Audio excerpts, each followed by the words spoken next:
నా పేరు మురళీధర్, వనపర్తి జిల్లా కన్వీనర్. నాకు ఇక్కడ పునర్జన్మ ఏమైందంటే, ఒకసారి నాకు మోషన్లో బ్లడ్ పోయి ఒకరోజు చాలా ఇబ్బంది పడ్డాను. సార్కు ఫోన్ చేస్తే కర్నూలు వచ్చి చూయించుకోమన్నారు. ఇక్కడ చూయించుకుంటే కొంతవరకు నయమైంది, ట్యాబ్లెట్స్ వాడాను.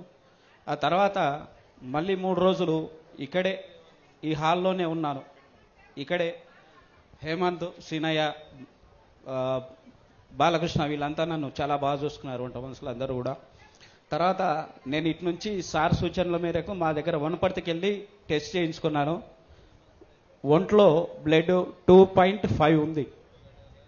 అంటే అంత ఉంటే మనిషి కోమాలన్నా వెళ్ళాలన్నట, లేదంటే టికెట్ పైకి. కానీ ఇక్కడ ధ్యానంలో ఉన్నాను నేను. ఆ 3 రోజులు ఏం జరగలేదు. 4వ రోజు అక్కడ టెస్ట్ చేయించుకుంటే నాకు అది పరిస్థితి. ఆ తర్వాత ట్రీట్మెంట్ చేయడానికి 3 డాక్టర్లు భయపడ్డారు గవర్నమెంట్ హాస్పిటల్లో. మళ్ళీ సార్ వాళ్ళ బ్రదర్ హాస్పిటల్ ఉంటుంది వనపర్తిలో, సుధా నరసింహం అని, శ్రీనివాసరెడ్డి సార్ పిరమిడ్ మాస్టరు, ఆయననే నాకు వైద్యం చేయించాడు మళ్ళీ అక్కడ సార్ సూచనల మేరకు. అంటే చూడండి, ఒక పిరమిడ్ మాస్టర్కు వైద్యం ఒక పిరమిడ్ మాస్టరే చేయాలి. నాకు సారు ఇంతకుముందు పత్రిజీ శక్తి స్థల్లో డ్యూటీ ఇచ్చాడు, మొన్ననేమో అకామిడేషన్లో డ్యూటీ ఇచ్చాడు. నేను యాక్చువల్గా 15 రోజుల ముందు వచ్చి ఇక్కడ ఉందామనుకున్న సేవలో, కానీ అది నెరవేరలేదు. ఈ 3 రోజులు వచ్చాను. నాకు చేతనైనంత సహాయం చేస్తున్నాను నేను ఇక్కడ.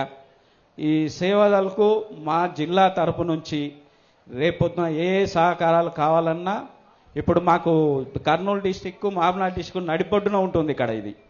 కాబట్టి మేము చాలా సహాయ సహకారాలు దీనికి అందిస్తాము. భవిష్యత్తులో నన్ను వెన్నుంటి నన్ను నడిపించిన మా పిరమిడ్ సార్ పరమేశ్వరుడి సార్ నాకు బ్రదర్ లాంటి వాడు. ఆయన రుణము ఎప్పటికీ నేను తీర్చుకోలేనిది. Thank you sir. Thank you Murali.